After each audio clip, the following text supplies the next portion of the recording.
When you arrive at the historic harbor of Wismar, you're already in the midst of a World Heritage Site.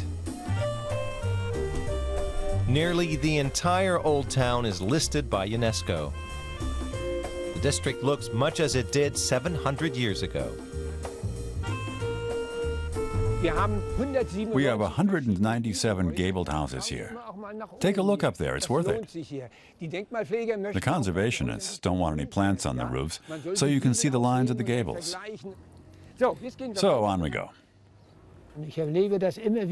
I am always meeting people who say they visited Wismar 30 years ago, and it looks completely different now.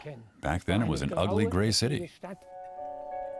Wismar was badly damaged in the Second World War. In the former East Germany, many of the ruins were left standing. Many buildings and their facades crumbled over the decades.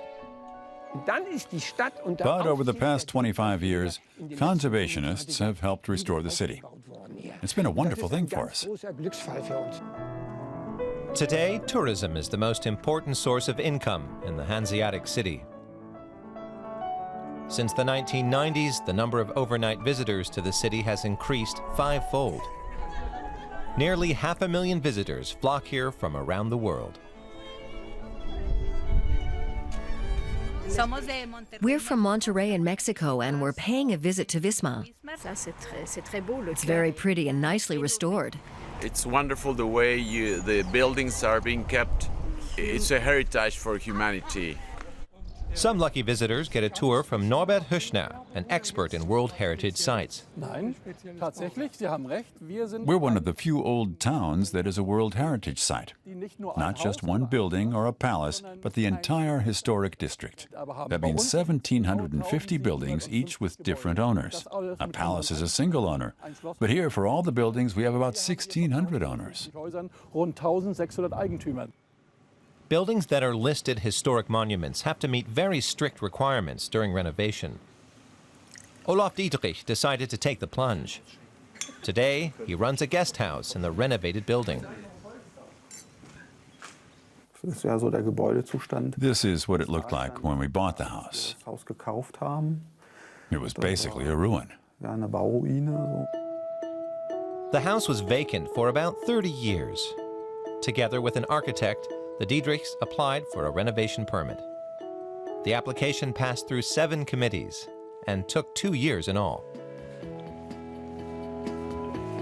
The renovation took another 8 years, with a total cost of more than €1 million. The Dietrichs applied for state funding, but they still have a large mortgage to pay back. The guest house is what's keeping their heads above water. This building was also vacant for years. Finally, the federal government provided funds to renovate it. Now it's a World Heritage and Visitors Center. The exhibition offers an excellent starting point to explore the history of one of the city's representative buildings.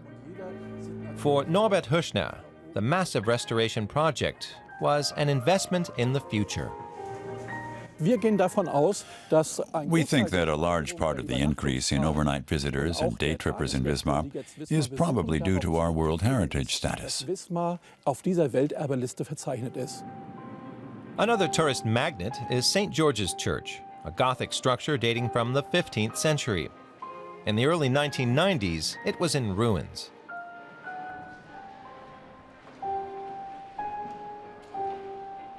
It's been a huge undertaking for Wismar, which also required massive federal support and outside investment. But the outcome was worth it. Today, only 180 buildings still need to be renovated. The harbor will be expanded to accommodate cruise liners. Then even more guests can come to bask in the beauty of the jewel on the Baltic.